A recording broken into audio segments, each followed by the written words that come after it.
Pues me alegra presentar este seminario de investigación del Instituto Histórico y del Centro de Documentación de San José María.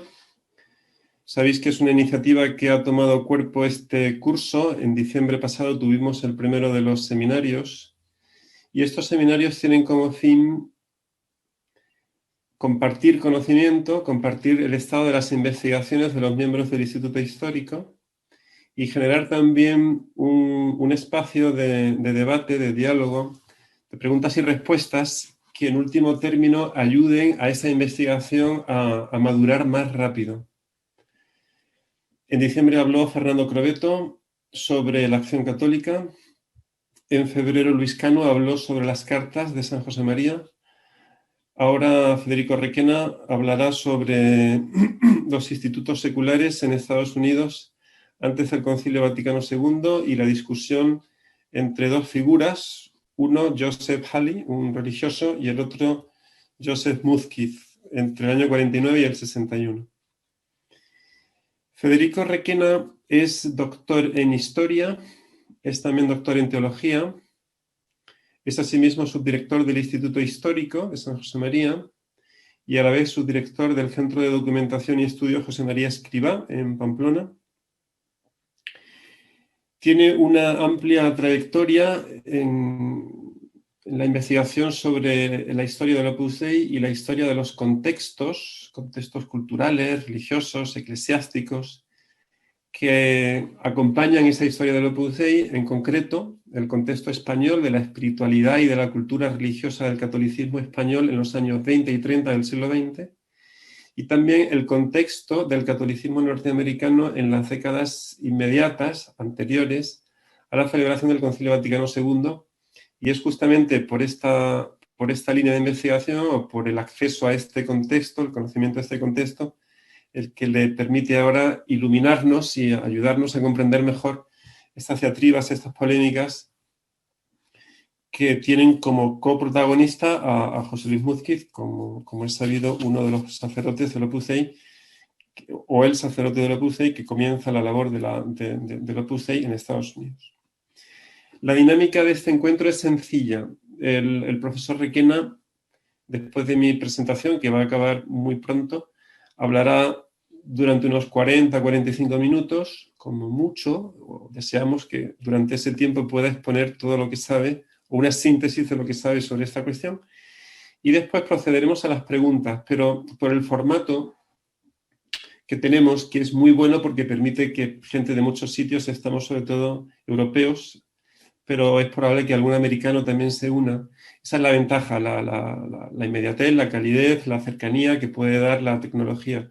Pero la desventaja es que esto no es tan cálido a la hora de debatir y de preguntar, de interrumpir, siempre académicamente y con esa corrección y bla, bla, bla, porque pues este formato que hemos elegido, el del webinar, solo permite preguntas por escrito, de modo que vosotros, si los que queráis preguntar, las dejáis por favor en el chat habilitado y después las transmitiré yo a Federico al final, como he dicho, de su intervención, de su tiempo de exposición. Y yo no tengo más que añadir, salvo agradecer la preparación de este coloquio a María y la exposición del ponente y la presencia de todos vosotros. Muchas gracias.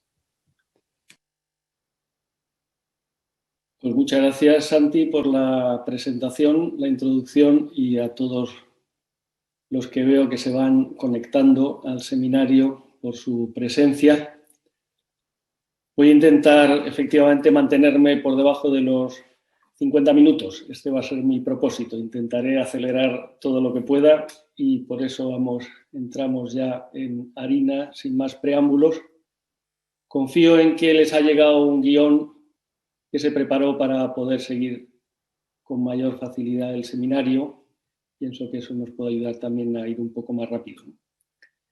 Bien, el título, como ya ha señalado Santi, de esta intervención es Institutos Seculares en Estados Unidos antes del Concilio Vaticano II, encuentros y desencuentros entre Joseph E. Halley, de la Congregación de la Santa Cruz, y José Luis Muzquiz, sacerdote del Opus Dei.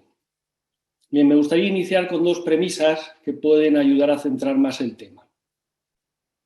Llegué a estos episodios, estos encuentros y desencuentros, al empezar a estudiar las dimensiones jurídicas de la historia de la obra en Estados Unidos, en la que estoy trabajando, desde sus inicios hasta 1961, hasta el concilio. Los inicios son en 1949.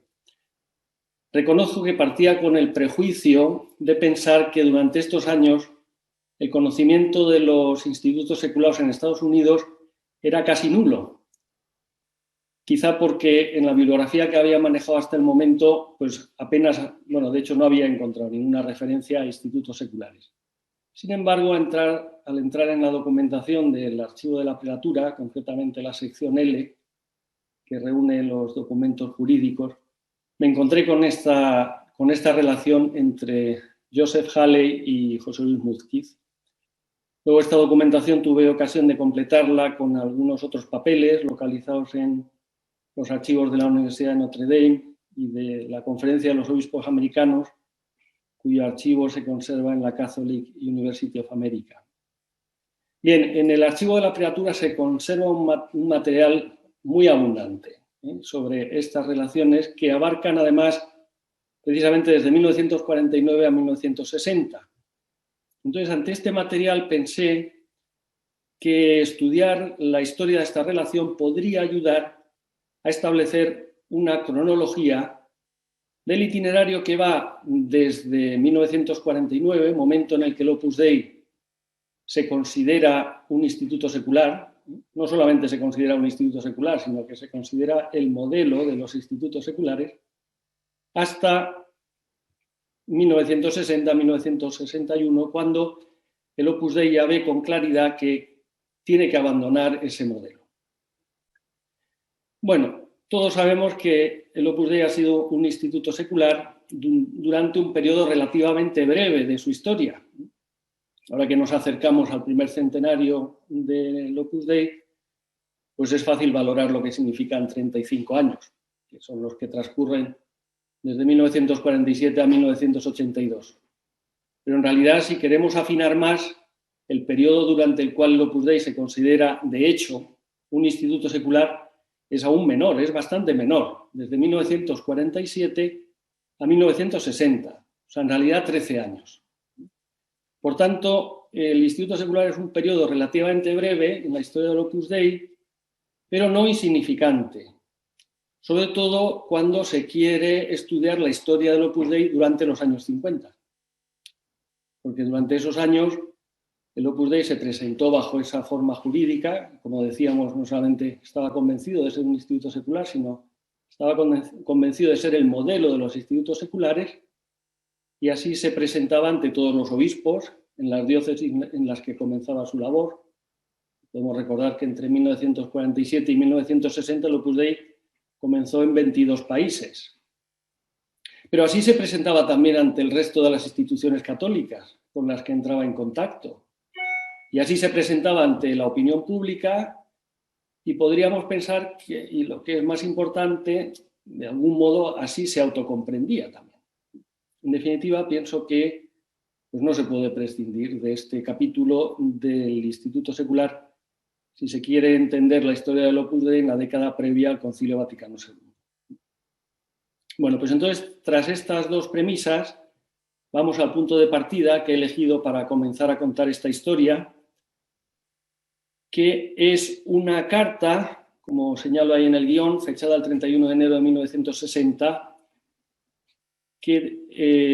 a la que se refiere el libro del itinerario jurídico. Leo del itinerario jurídico. José María Escrivá fue informado en Roma de que los miembros del Opus Dei en los Estados Unidos habían recibido una carta fechada el 31 de enero de 1960 en el que se les invitaba a formar parte de una conferencia de almas consagradas a Dios en el mundo presidida por religiosos. Esta es la cita del itinerario jurídico. Bueno, al leer este texto surgen varias preguntas que no están respondidas en el itinerario jurídico, evidentemente, porque no es esa su misión. ¿Qué era esa conferencia de almas consagradas a Dios en el mundo? ¿Quién invitó a los miembros del Opus Dei en Estados Unidos a formar parte de ella? y sobre todo por qué. Lo que sí dice el itinerario jurídico es que esta carta, junto con otros episodios que tuvieron lugar en la vigilia del Concilio Vaticano II, empujaron al fundador a buscar una configuración jurídica distinta de la del Instituto Secular, por lo cual nos dice que es interesante intentar responder a estas preguntas. Bien, pues el estudio de los encuentros y desencuentros entre Halley y Muzquiz permiten responder a estas preguntas. Y concretamente las dos primeras, pues las respondemos inmediata y brevemente.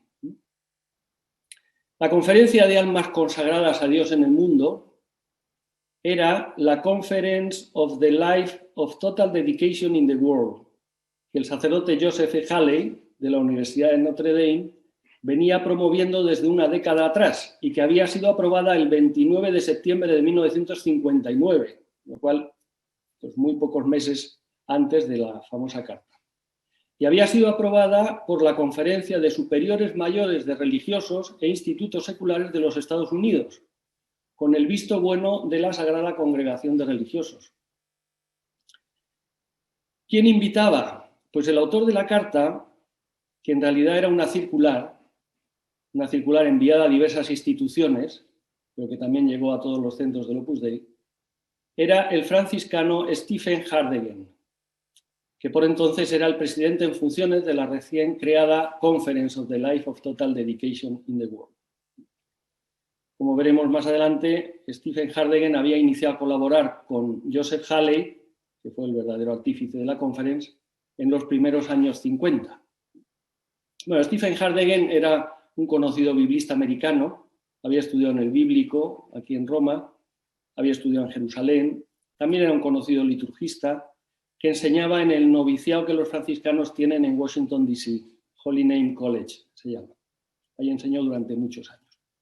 Pero sobre todo, Stephen Hardegen, por lo que interesa nuestra historia, era el guía o la guía espiritual de las Missionarie de la Regalità di Cristo, que sería el tercer instituto secular que llegaría a Estados Unidos. Conocemos las misioneras de la Realeza de Cristo, que habían sido fundadas en Italia en 1919 por el padre Agostino Gemelli y Armida Barelli, que como sabemos será próximamente beatificada. Y si bien habían obtenido el Decretum Laudis como instituto secular en 1948, es decir, un año después que el Opus Dei, en realidad su historia era más larga. Y podemos pensar también que su relación con los precedentes de los institutos seculares era aún anterior, las famosas formas nuevas. Bueno, respondidas a las dos primeras preguntas, ¿qué era esta conferencia de las almas consagradas a Dios en el mundo y quién invitó a los miembros del Opus Dei en Estados Unidos a formar parte de ella? Vamos a abordar nuestra historia, que responde a la tercera pregunta. ¿Por qué los miembros del Opus Dei en Estados Unidos fueron invitados por un franciscano a formar parte de esta conferencia de almas consagradas a Dios en el mundo? Y entonces comenzamos con el primer punto que señalaba ahí en el guión. El Opus Dei, primer instituto secular, también en Estados Unidos. El físico José María González Barredo había llegado a Estados Unidos en 1946. Por tanto, automáticamente, cuando en 1947 el Opus Dei recibió el Decretum Laudis y pasó a ser el primer instituto secular de la historia, Barredo se convirtió, como decía, automáticamente en el primer miembro de un instituto secular en suelo americano, porque no había ningún otro instituto secular en aquella época, en Estados Unidos. 2 meses después, en abril de 1947, la agencia de noticias de la National Catholic Welfare Conference, que es el organismo central de los obispos americanos, y así me voy a referir a partir de ahora para no decir todo el nombre largo, ¿no?, que es el precedente de la Conferencia Episcopal Americana, publicó un servicio sobre la figura de los institutos seculares bajo el título Convertir el mundo en un gigantesco monasterio. Change the world into a gigantic monastery. Evidentemente, Barredo no tuvo nada que ver con esta información. Bien, en febrero de 1949, el sacerdote José Luis Múzquiz, y este es el inicio oficial del Opus Dei en Estados Unidos, y 4 laicos llegaron a Estados Unidos con intención de comenzar el trabajo apostólico del Opus Dei. Durante los primeros días en Washington, Múzquiz visitó al nuncio Cicognani y visitó también la sede del organismo central de los obispos americanos, con una carta de presentación del Consiliario General de la Acción Católica Española, Zacarías de Vizcarra, para entregar a su homólogo americano, Howard Carroll. La carta estaba escrita en latín y presentaba a Múzquiz como sacerdote del primer instituto secular aprobado según la Constitución Apostólica Provida Mater Ecclesiae. En esos primeros días Múzquiz conoció también al director de Noticias Católicas, que era el órgano oficial de información en español del organismo central de los obispos americanos, y le dejó información escrita sobre el Opus Dei, sobre Isidoro Zorzano también. A continuación, Múzquiz y los demás marcharon a Chicago, donde querían iniciar el trabajo del Opus Dei.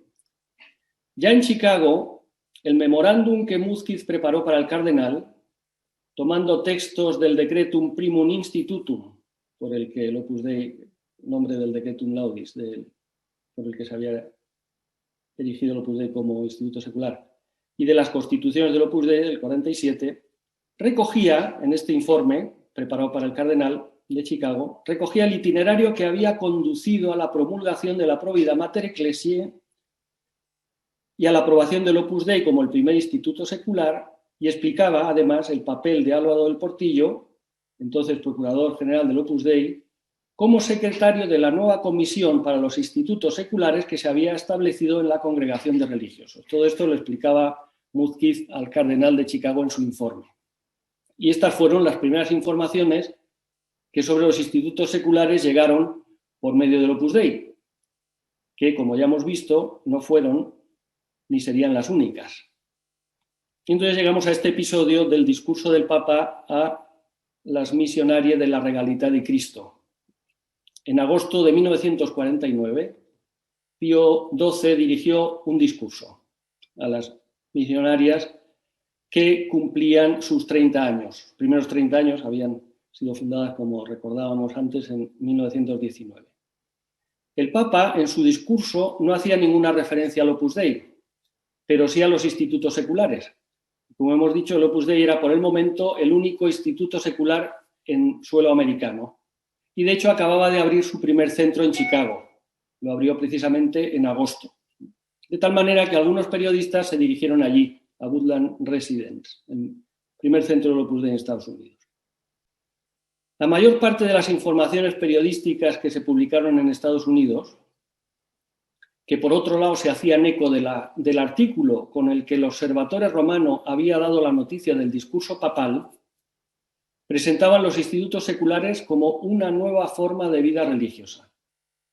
Tengo aquí algunos ejemplos. Por ejemplo, el periódico de Catholic News habla de Secular Institute, New Form of Religious Life. O el periódico de Register habla de Newest Form of Religious Life, Secular Institute named Opus Dei operates in Chicago Archdiocese.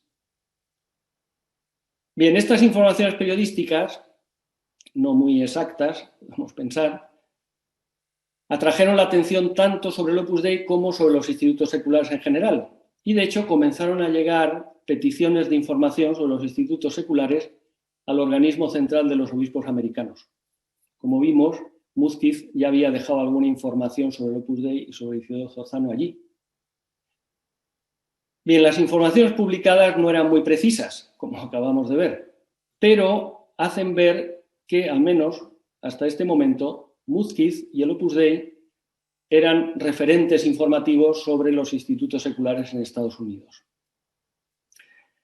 A raíz de estas informaciones, algunos sacerdotes de la Congregación de la Santa Cruz, que trabajaban en la Universidad de Notre Dame, de hecho son los que dirigen la Universidad de Notre Dame, fundaron la Universidad de Notre Dame y la dirigen también actualmente, se pusieron en contacto con Múzquiz. La Universidad de Notre Dame en el estado de Indiana está a 1 hora y media en coche de Chicago, que es donde vivía Múzquiz. Y entonces empezamos esta relación, el inicio de una relación, Muzquiz, Halley y los institutos seculares, los inicios de una relación. Bien, estos sacerdotes de la Holy Cross, como se les suele llamar en Estados Unidos, los Holy Cross Father, eran Alfred Méndez y Luis Puz, que eran dos importantes figuras de la acción católica del área de Chicago. E invitaron a Muzquiz para que hablara del Opus Dei en Notre Dame en un encuentro de los Young Catholic Students. Entre los capellanes de esta asociación estudiantil estaba también Joseph E. Halley, que había llegado como profesor a Notre Dame en 1946, 3 años antes. Bueno, Joseph E. Halley era 3 años más joven que Muzquiz, pero se había ordenado sacerdote 3 años antes. Todo parece indicar, me parece que esto es importante, que Muzquiz fue para Halley su primer contacto con la realidad de los institutos seculares, me parece. Pero rápidamente sus referentes se ampliaron. De hecho, a lo largo de 1950, Halley entró también en contacto con John Bowen, que era el secretario del organismo de los obispos americanos que se encargaba de la acción católica masculina, y es el que había recibido esas peticiones de información sobre institutos seculares a raíz del discurso del Papa. Y también había recibido las informaciones que Muzquiz había dejado en el organismo central de los obispos sobre el Opus Dei. Y de hecho, ya en 1950, Bowen estaba haciendo una bibliografía sobre institutos seculares. Halley entra en contacto con él. Y Halley entró también en contacto en esos primeros momentos, 1950, con Donell Anthony Walsh, un sacerdote de la diócesis de San Francisco, pero que estaba haciendo su doctorado en la Facultad de Derecho Canónico de la Catholic University of America, precisamente sobre los institutos seculares. Bien, de tal manera que en los primeros meses de 1950, Halley ya se había entusiasmado con los institutos seculares y empezó a organizar en la Universidad de Notre Dame, donde él trabajaba, algunas reuniones informales sobre esta nueva realidad para darla a conocer a los católicos americanos. Bien, desde sus primeros encuentros en Notre Dame, Muzquiz siguió en contacto con Halley y tomó parte en esas primeras reuniones. Estamos en el punto que he titulado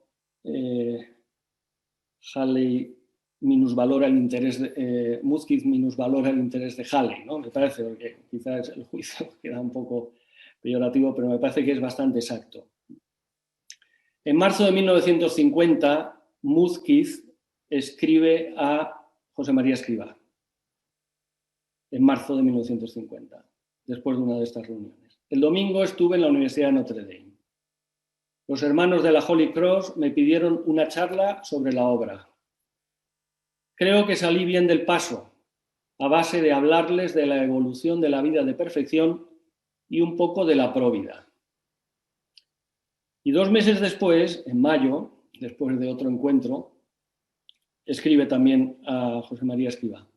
El otro día estuve en la Universidad de Notre Dame, en una reunión a la que me invitaron de curas simpatizantes con la idea de los institutos seculares. Esta reunión ya era un poquito más amplia que la anterior. Naturalmente, escribe Muzquiz, tienen mucho despiste, pero aun cuando no vayan a hacer nada, creo vino bien les diera algunas ideas claras comentándoles la instrucción, sobre todo el punto de que ninguna asociación puede llamarse instituto secular hasta que no esté aprobada. La instrucción me parece que se refiere a la Cum Santissimus, que fue otro de los documentos aplicativos de los institutos seculares que se promulgó o se publicó en el 48, me parece. Dice, me parece que conviene estar en contacto con ellos y saber lo que piensan y lo que hay. No hay nada. Así termina Muzquiz este párrafo. Bueno, para entender estas expresiones y estas actitudes, por decirlo así, de Muzquiz, creo que es importante tener presente que el Opus Dei había sido el primer instituto secular y que se consideraba el modelo de los institutos seculares, y no se consideraba el modelo de los institutos seculares, por decirlo así, porque se hubiera autoatribuido este título. Este título lo había recibido del mismo Pío XII. En el decreto Primum Institutum habla precisamente del Opus Dei en estos términos, modelo de los institutos seculares. Bien, yo creo que esta idea es importante para entender la actitud de Muzquiz y de las personas de la obra en estos primeros momentos, porque tienen la sensación de estar defendiendo algo que deben defender, no solamente por el interés del Opus Dei, sino por el interés de la Iglesia. Bien, y entonces llegamos así a la aprobación definitiva del Opus Dei. En 1950 el Opus Dei volvió a ser el primero entre los institutos seculares porque recibió la aprobación definitiva mediante el decreto Primum Inter. Fue el primer instituto secular también en recibir la aprobación definitiva. En esta ocasión es interesante ver que la información que se publicó en Estados Unidos al respecto fue bastante precisa. Así, en el News Service del organismo central de los obispos americanos se puede leer: Opus Dei, a lay institute, receives definitive approbation from Congregation of Religious. Y en otra comunicación, Opus Dei gets final approval. Laity group seeks to sanctify its daily environment. O sea que ya estamos en otra, por decirlo así, en otra onda, ¿no? Al mismo tiempo, ese mismo año, 1950, el Opus Dei dejó de ser el único instituto secular en Estados Unidos. Efectivamente, en 1950 comenzó el trabajo de la Sonstadt, Sister of Mary of the Catholic Apostolate, en Madison, Wisconsin, el Instituto Secular de Sonstadt.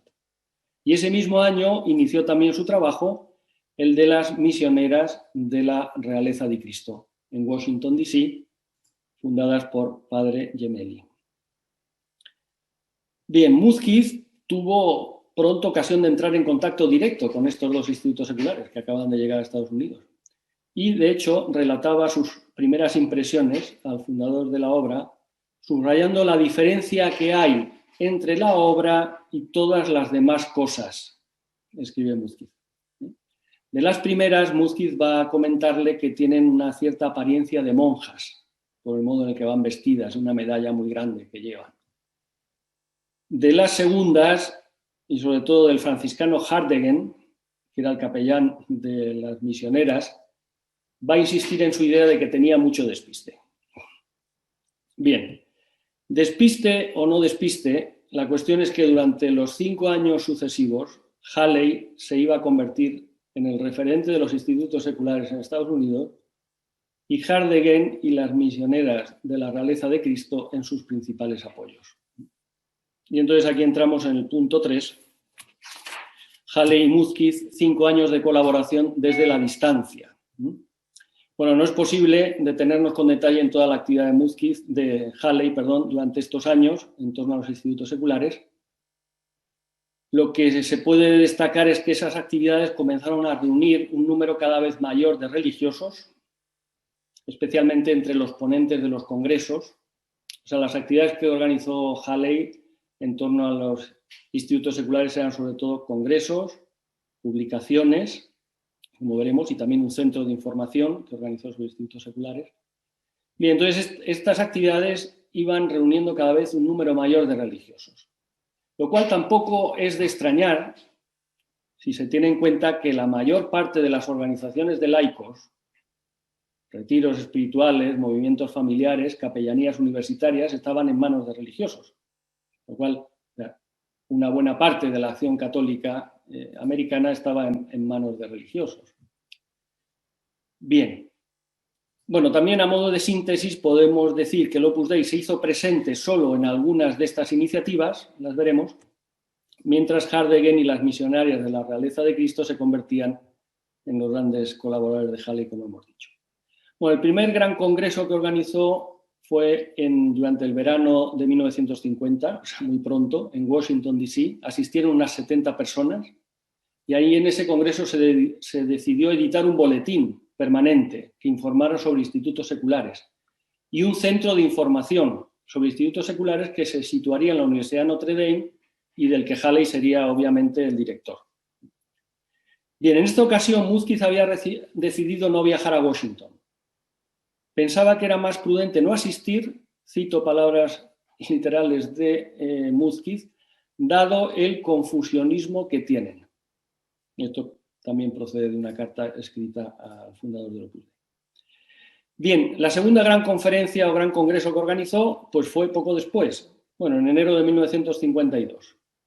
Esta ya tenía su nombre propio, Secular Institute Conference, en la Universidad de Notre Dame, que contó con la asistencia de unas 80 personas, sacerdotes y laicos, y de las que se publicaron las actas. En esta ocasión, el Opus Dei estuvo representado por el sacerdote Guillermo Porras, que fue el segundo sacerdote del Opus Dei que llegó a Estados Unidos, y gracias al diario de Woodland Residence sabemos que Halley había ido a visitarle al centro, a Chicago, para hablar con él. Entendemos que era para preparar precisamente esta intervención suya.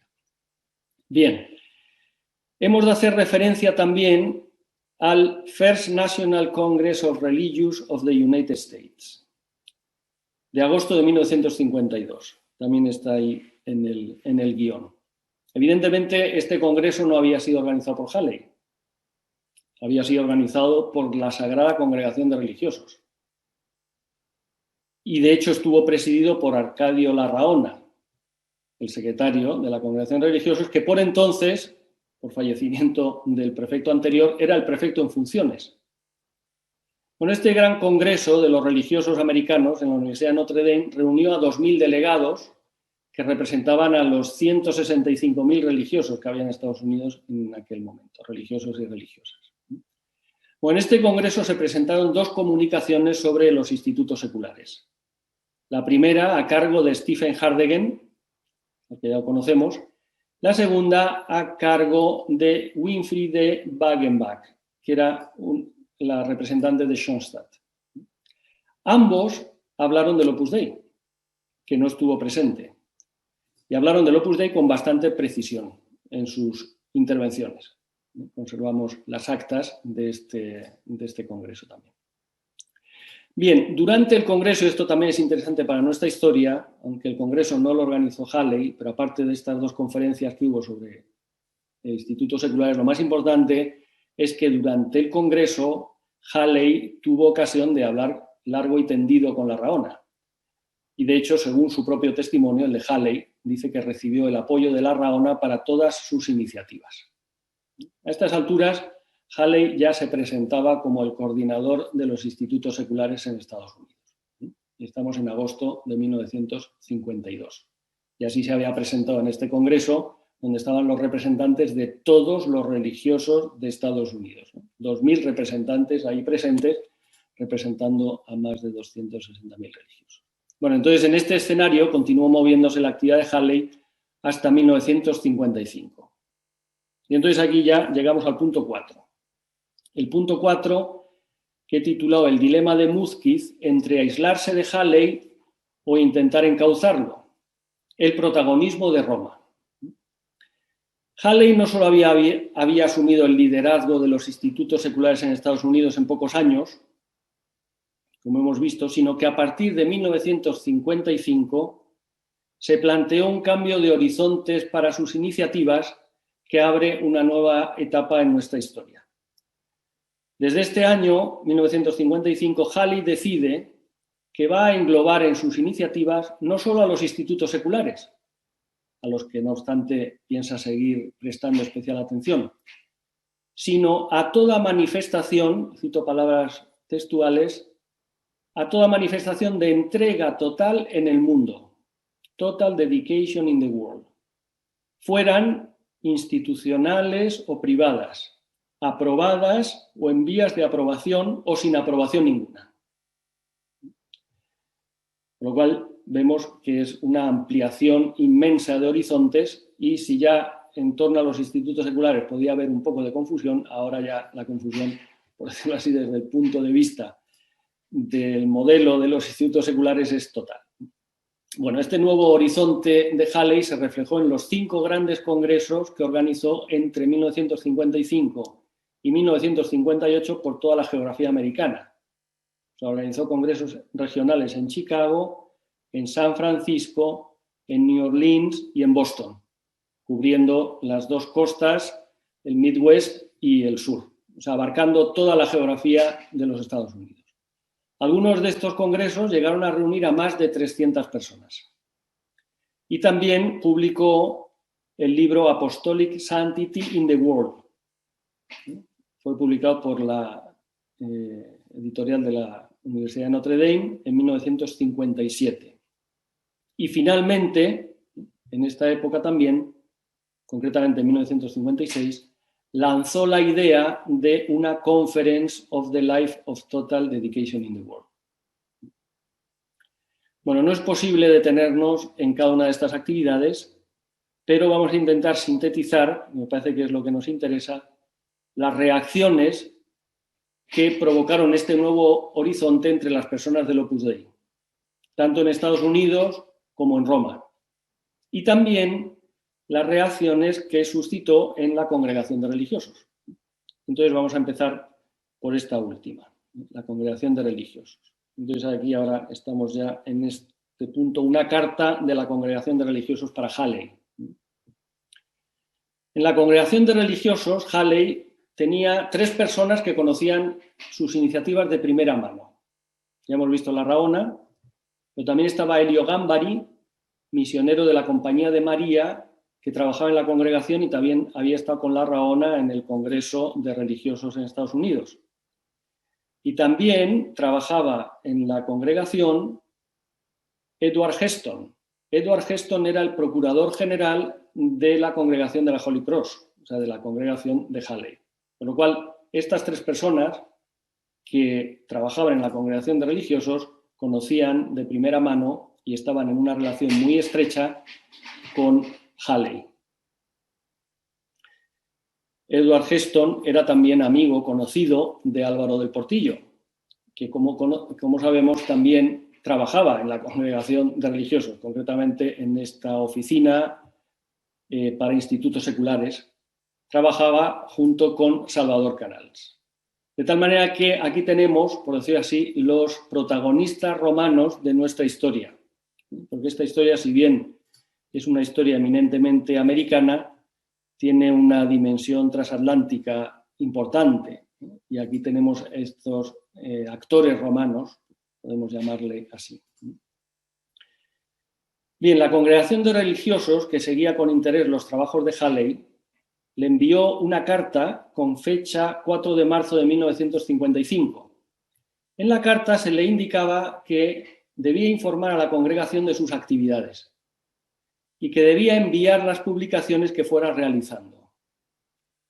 La cuestión es que parece que esta carta nunca llegó a su destinatario, que continuó tranquilamente con sus actividades a velas desplegadas. Bien, estando así las cosas, pues a finales de 1955, Múzquiz decide informar con detalle a Roma de todo lo que está sucediendo.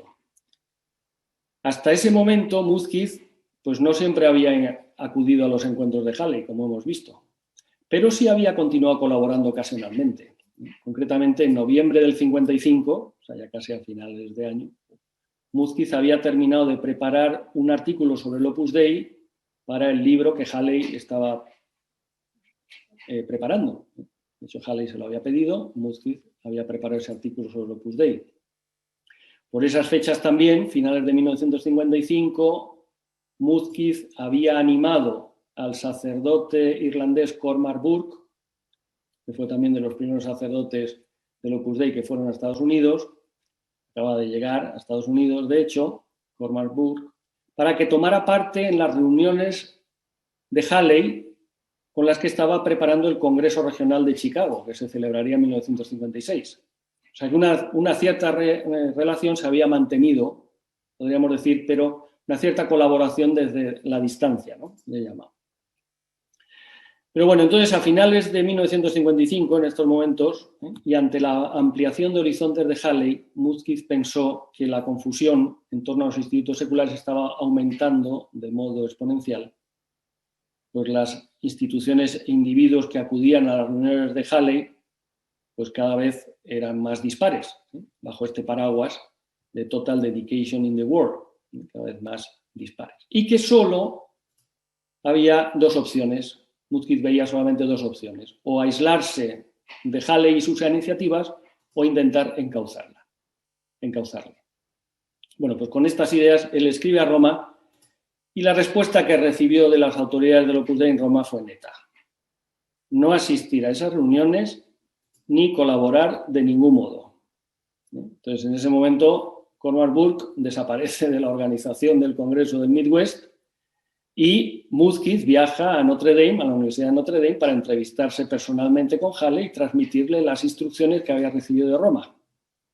Pero Halley, y esta es la cuestión, no cesó de intentar contar con el Opus Dei y desde 1956 también para que se integrara en esta Association of the Life of Total Dedication in the World. Y entonces ahora llegamos ya a la intervención de don Álvaro del Portillo y el decreto de la Congregación de Religiosos. Mientras Mudgett intenta mantener las distancias con Halley en Estados Unidos, desde Roma están intentando, por decirlo así, encauzar las actividades de Halley. Álvaro del Portillo y Salvador Canals, concretamente desde la Congregación de Religiosos. Álvaro del Portillo promovió un decreto de la Congregación de Religiosos que regulaba las actividades privadas en torno a los institutos seculares como las de Halley, de modo que antes de organizarlas hubiera que contar con el visto bueno de la congregación. El decreto llevaría fecha del 23 de marzo de 1956 y se publicó en el Acta Apostólica Sedis en mayo de ese año. En ese decreto no se hacía mención explícita de Halley ni de sus iniciativas. Que las personas del Opus Dei consideraron importante este decreto, pues es bastante evidente. Se puede encontrar una minuta de este decreto en latín entre la documentación del Segundo Congreso General de Insidel e incluso ya en 1961, entre el material presentado al Congreso General del Opus Dei, el tercero, 1961, hay un informe en el que se puede leer: se ha promovido el decreto de la Sagrada Congregación de Religiosos en el que se prohíben organizar reuniones de institutos seculares sin permiso de la Santa Sede. O sea que yo creo que esto nos hace ver que se concedió una gran importancia a esta actuación de don Álvaro desde la congregación. Bueno, como decíamos, el decreto ni mencionaba a Halley ni hablaba de Estados Unidos, pero Halley rápidamente se hizo eco del mismo, porque se dio cuenta que efectivamente todas sus actividades entraban bajo el, por decirlo así, el ámbito de actuación del decreto. Y entonces lo que hizo fue aprovechar una nueva visita de Gambari, que trabajaba en la congregación, el misionero de la Compañía de María, a Notre Dame durante el verano de 1956, visita durante la que le sometió todos sus proyectos y recibió la garantía de que la Rahona le seguía apoyando. Y de hecho, Gambari, a juzgar por los testimonios de Halley, esto lo conocemos solo indirectamente a través de Halley, Gambari le dio una interpretación del decreto bastante benigna. Le vino a decir que, en fin, que ese decreto en realidad pues, se había hecho pensando en una serie de instituciones, sobre todo femeninas, en ámbito europeo, que se querían controlar un poco. Por lo cual, claro, tras la visita de Gambari, pues Halley se sintió completamente respaldado para continuar en la misma línea. Bien, en ese momento Mudgett informa a Roma de que el decreto pues, no ha surtido mucho efecto. Y entonces todo parece indicar que Álvaro del Portillo pues, sigue haciendo nuevos intentos para encauzar a Halley. Y la ocasión en la que podemos ver un nuevo intento fue precisamente la puesta en marcha de la Association or Conference, al principio se llamaba Association, luego termina llamándose Conference of the Life of Total Dedication in the World. Antes de que finalizara el mes de octubre de 1956, la Rahona firmaba una carta, esta vez sí, dirigida a Halley, en la que le comunicaba que había recibido a través del procurador Heston las constituciones para esa asociación que quería montar. La Rahona se mostraba favorable a la iniciativa, pero le decía que la congregación de religiosos prefería que se esperara a que se constituyera la Conferencia de Superiores Mayores de Religiosos e Institutos Seculares, que estaba para aprobarse, debía aprobarse al año siguiente. Las actividades de los boletines también habían recibido el visto bueno de la congregación, le decía Larraona, y sobre los congresos le recordaban lo que ya le habían dicho en la carta del 4 de marzo del 55, que según parece nunca había recibido, que tenía que informar de sus actividades y enviar la literatura que fuera publicando. En definitiva, Larraona le decía una vez más que la congregación estaba contenta con su trabajo, con el trabajo que estaba llevando a través del Centro de Información de Institutos Seculares que tenía en Notre Dame. Pero le indicaba que estas iniciativas debían mantener claramente su carácter privado y no oficial. Esto es muy importante, creo yo. Aquí podemos ver, pues, por lo menos yo lo atribuyo también, al menos se movía en la línea de lo que don Álvaro estaba impulsando. Esto lo sabemos por la correspondencia de don Álvaro con Múzquiz. Era una de las cosas que quería conseguir, es que por lo menos estas iniciativas no se presentaran como algo oficial. Entonces eso consigue que Larraona se lo diga de un modo muy claro, ¿no? También apuntaba Halley que no debía hacer mención explícita de los institutos seculares, sino mantenerse en el genérico Forms of Total Dedication in the World. A estas alturas, don Álvaro también ya se movía en esta línea. Dice, bueno, por lo menos si no podemos salvar la cuestión en su totalidad, por lo menos que quede claro que no está representando a los institutos seculares en concreto. Bueno. A la altura de 1958, don Álvaro, digo, para situar un poco también la cronología, ¿no?, que es lo que estamos intentando hacer, escribía, esto lo leo de un artículo publicado en Nuestro Tiempo, precisamente en 1958. 10 minutos máximo, creo que llegamos. Bien, dice don Álvaro, los institutos seculares son, desde este punto de vista, un verdadero estado de perfección y como tal son quad substantiam iguales a las órdenes y congregaciones religiosas y a las sociedades de vida común sin votos. Se distinguen, en cambio, netamente de la Acción Católica y de las otras asociaciones de fieles, cofradías, terceras órdenes, pías, uniones, sodalicios, de las que habla el Código de Derecho Canónico en la parte tercera del libro segundo, que no constituyen a sus miembros en estado de perfección. Al mismo tiempo, don Álvaro enfatiza que este estado de perfección es completamente secular y, por tanto, completamente distinto al estado de perfección propio de los religiosos. O sea, este es el discurso que se ha mantenido desde los primeros escritos sobre los institutos seculares y desde la conferencia de José María Escrivá a los propagandistas del 48 hasta el 58. Bien, al final, la constitución de la Conferencia de Superiores Mayores de Religiosos e Institutos Seculares de los Estados Unidos y la consiguiente aprobación de la Conference of Life of Total Dedication in the World sufrieron un retraso a causa del fallecimiento del Papa. Pío XII muere en octubre de 1958. Pero finalmente se aprobó en 1959 y de esta manera llegamos al quinto punto. La aprobación de la Conference of the Life of Total Dedication in the World y sus secuelas. El 29 de septiembre de 1959, fiesta de San Miguel Arcángel, la Conferencia de Superiores Mayores de Religiosos e Institutos Seculares de los Estados Unidos, contando con las indicaciones de la Sagrada Congregación de Religiosos, aprobó la Conference of the Life of Total Dedication in the World y sus constituciones. Y entonces volvemos al inicio, a la carta del 31 de enero de 1960. Como vimos, en enero de 1960, Hardegen, en su calidad de presidente provisional de esta conference, una vez que ya había sido aprobada, envió una circular a todas las instituciones que deseaba englobar en la recién creada conference. La circular comenzó a llegar también a los diversos centros del Opus Dei en Estados Unidos. Y siguiendo la praxis establecida, no se respondían, sino que se enviaban al Consejo General en Roma. Y la indicación era siempre la misma, no responder, pero las invitaciones no dejaban de llegar. En cualquier caso, a estas alturas, 1960, la estrategia del Opus Dei en Roma había cambiado. La prioridad había dejado de ser la defensa de lo que se consideraba una correcta interpretación de los institutos seculares y se pasaba a buscar el modo de abandonarlos.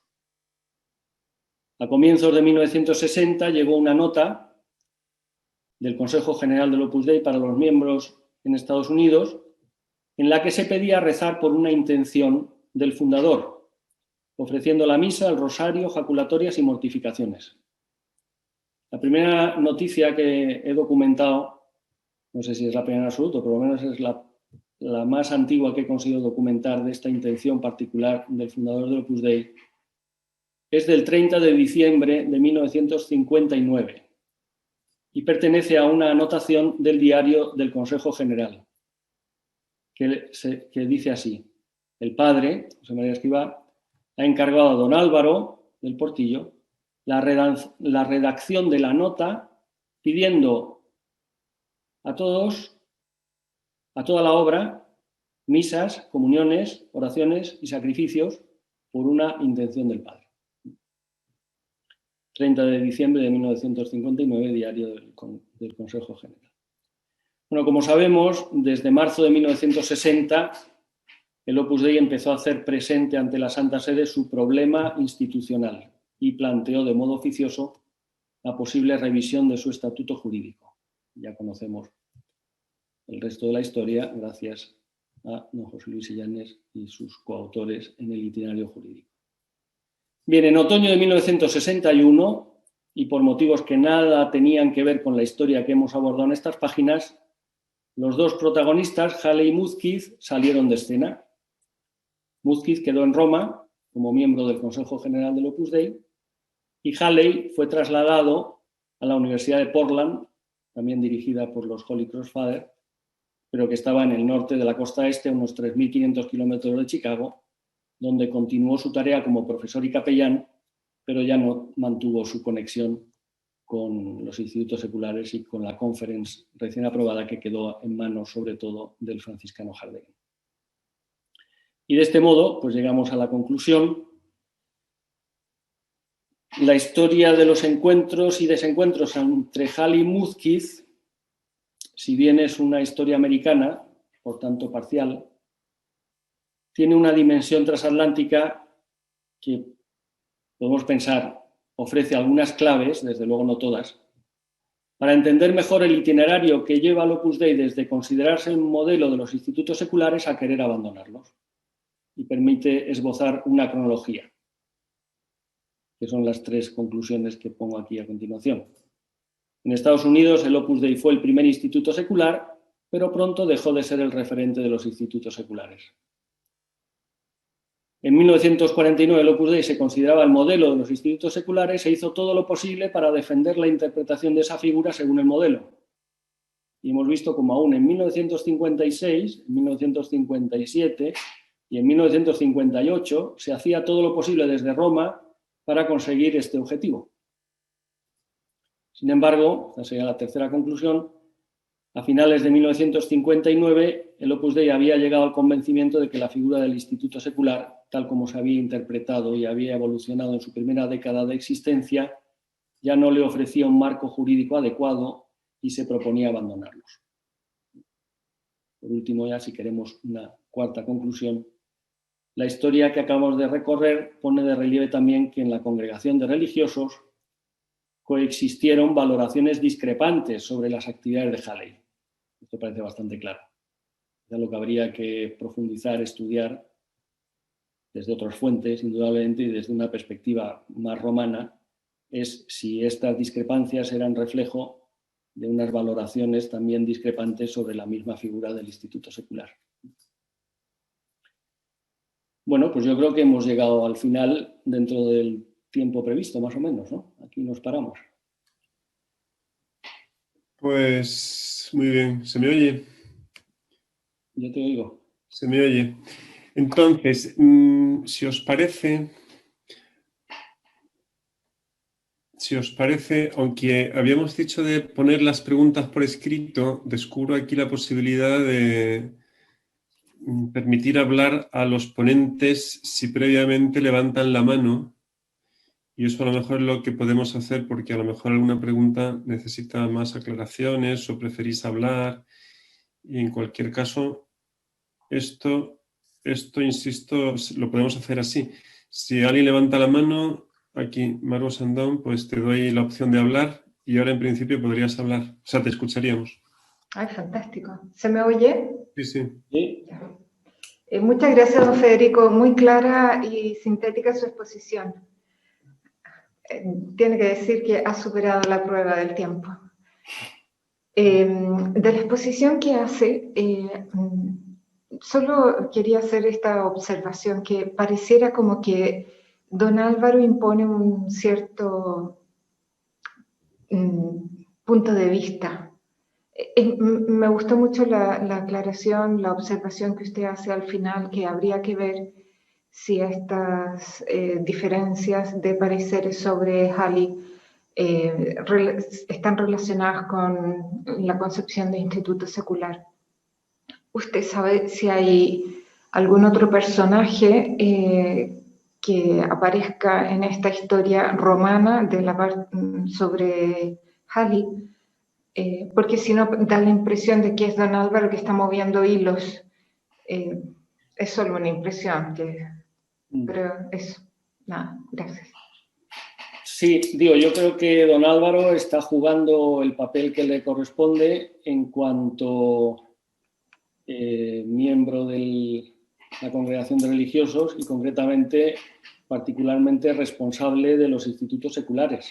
Él estaba a cargo de esa oficina que la congregación había creado precisamente para gestionar pues, lo que se preveía que iba a ser pues, un uso de esa nueva figura jurídica. Y don Álvaro era, por decirlo así, también el procurador general del primer instituto secular al que el Papa, por decirlo así, había designado también como modelo de los institutos seculares. Por tanto, me parece que don Álvaro estaba más que legitimado para llevar a cabo este tipo de acciones, como Gambari y Geston podían estar legitimados para llevar a cabo, por decirlo así, acciones en sentido contrario dentro de sus competencias propias de la congregación.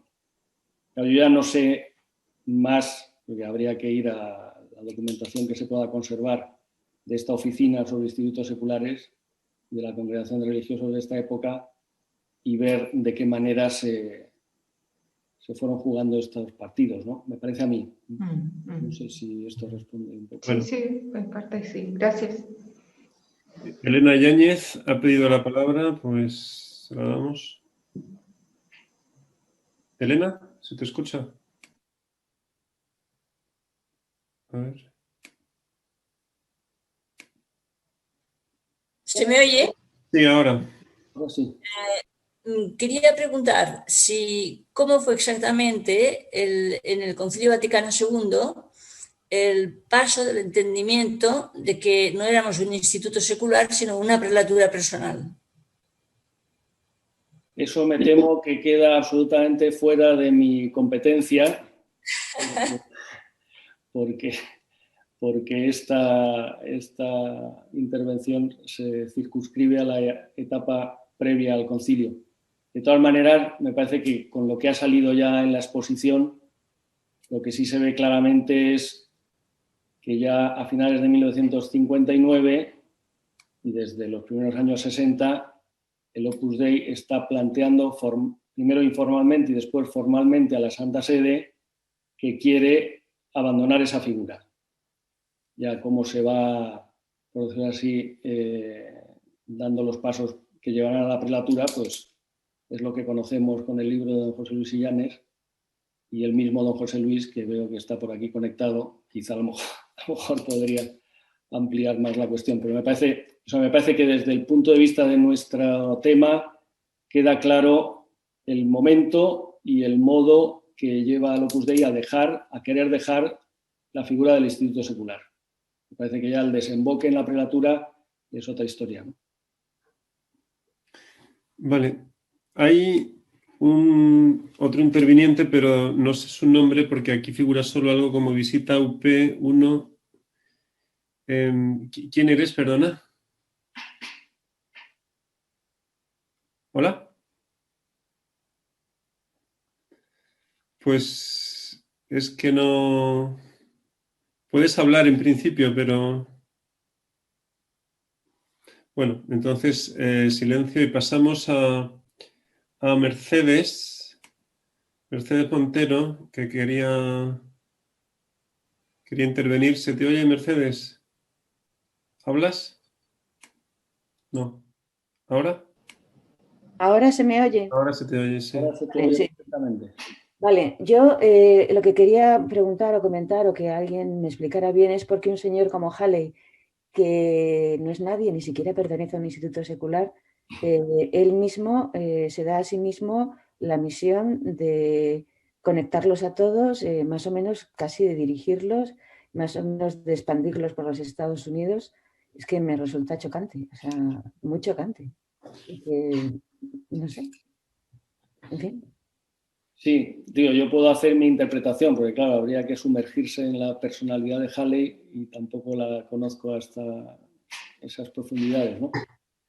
Yo la idea que me he hecho es que es algo muy americano, yo, sin ninguna connotación peyorativa para los americanos, a los que aprecio mucho. Es algo muy americano pensar que el catolicismo americano siempre tiene una peculiaridad, que lo hace de algún modo católico, sí, pero distinto del resto de los católicos. Y si comparamos la figura de Muzquiz con la figura de Halley, evidentemente para Halley, Muzquiz era un sacerdote español que hablaba inglés como podía, que había puesto una minúscula residencia de estudiantes en Chicago y que tenía un grupito de 4 personas, que no conocía casi a nadie y, por tanto, que él no era la expresión del catolicismo americano. Sin embargo, Halley, como hemos visto, pues se movía con bastante facilidad. Tenía muchos contactos y fue capaz de organizar, digamos, una difusión de la idea teórica de institutos seculares, porque no hemos entrado en este tema, porque hay que recortar, pero Halley intentó poner en marcha un instituto secular que no consiguió reunir a más de 6 personas, lo cual también me parece que es importante para valorar la figura de Halley. Pero efectivamente, pues desde esa perspectiva, yo creo que él se consideraba, por decir así, que era el genuino representante de una figura que él realmente apreciaba, ¿no?, en el mundo americano. Yo por lo menos lo entiendo así. Vale. Vale. Hay 2 intervenciones por escrito. Una vez de María Hernández, ¿cómo? Una vez de María Hernández San Pelayo, que dice: en estos años los institutos seculares integraban también a personas casadas.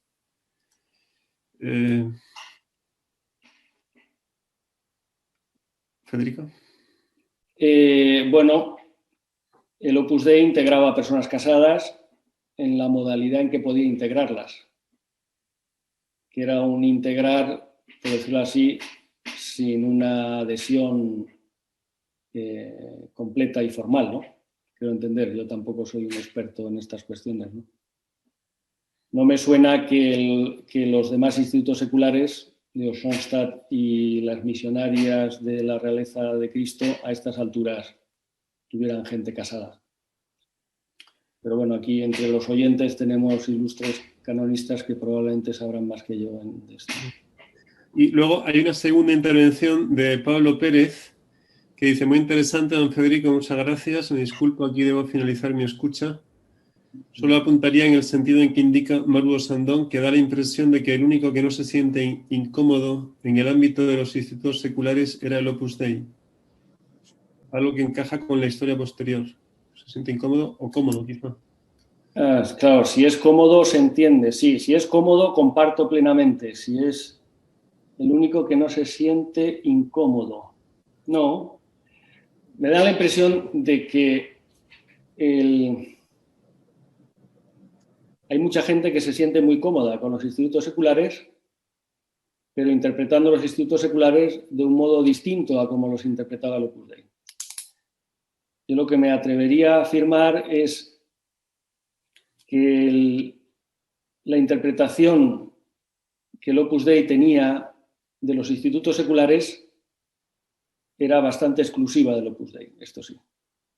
Pero claro, el Opus Dei no iba a ser el único instituto secular, ni muchísimo menos, y de hecho los institutos seculares son fruto de toda una corriente en la historia de la Iglesia que en los años inmediatamente anteriores a la Provida pues vienen englobados bajo el gran paraguas de nuevas formas, que son instituciones mucho más antiguas que el Opus Dei y que evidentemente en cuando entran en ese cauce pues lo van a configurar a su modo, con independencia de que en la misma congregación de religiosos, y eso ya no lo sé, pero habría que ver la Rahona en realidad qué concepción tenía de los institutos seculares.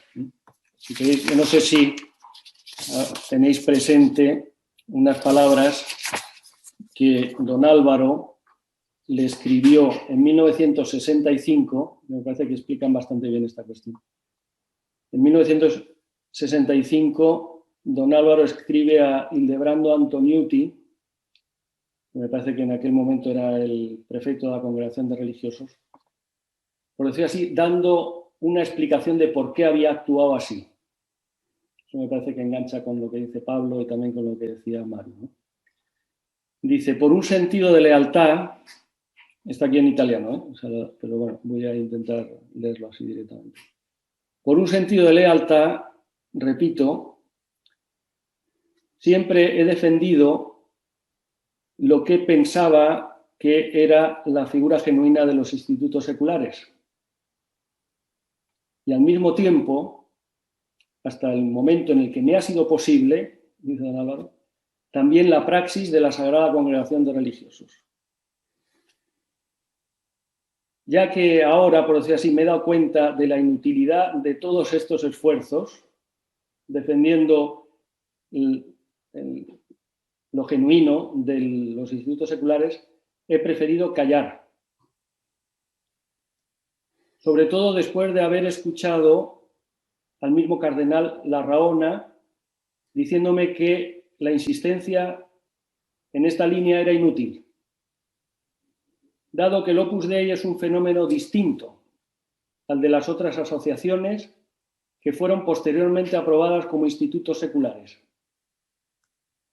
y que tenían características más de congregaciones religiosas o de simples asociaciones de fieles. Y aquí viene una frase que cita del mismo Larraone que me parece que es importante, ¿no? Dice, después de la aprobación del Opus Dei, don Álvaro se supone que está citando palabras literarias de Larraona, dice, se rompió el molde. Después de la aprobación del Opus Dei fue el primero, pero se rompió el molde. Y eso encaja, me parece, bastante con esta idea, o sea, que en el fondo la interpretación que el Opus Dei hizo de los institutos seculares quedó bastante circunscrita al Opus Dei. Vale. Hay una última intervención a cargo de Gregorio González, al que no sé si ya puedes hablar.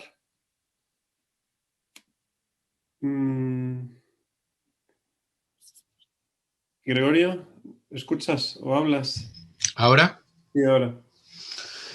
Bueno, yo solamente intervenir primero para dar las gracias porque ese tema, yo por lo menos, salvo el artículo que apareció en Estudio Documenta, no lo conocía.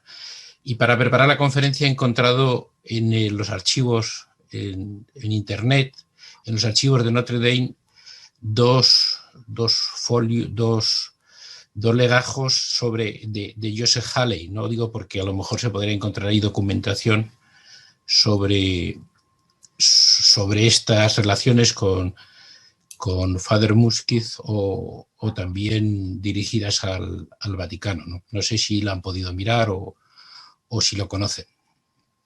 Ahora mismo no tengo presente esos dos. Lo he dejado escrito para los panelistas. A ver. El Notre Dame Archive Inventory. Me interesa mucho, vamos, sí. O sea, yo lo que he descubierto, lo que encontré en Notre Dame, la verdad es que aquí no veo nada. Lo que encontré, los dos expedientes que encontré de Halley en Notre Dame eran sobre todo biografías sobre él y fotos. Seguramente serán esto, ¿eh? Porque probable. porque son los Si dos. me pasas la referencia, lo compruebo, porque si Está no, puesto, te lo he puesto para todos los panelistas en Zoom. pues no aparece nada. Aquí aparecen unos De puntitos. Emma que aparece de Pablo, también lo otro. Pero bueno, si no te importa, me lo Te lo envías mando. por email. Sí, perfecto. Te lo agradezco mucho.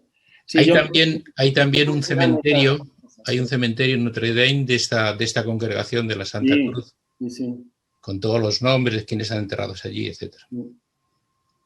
Sí, él fue, de hecho, él murió allí, porque ya después de su jubilación volvió a la casa de ancianos que tienen allí en la universidad y murió allí. Muy bien. Bien, oye, pues muchas gracias.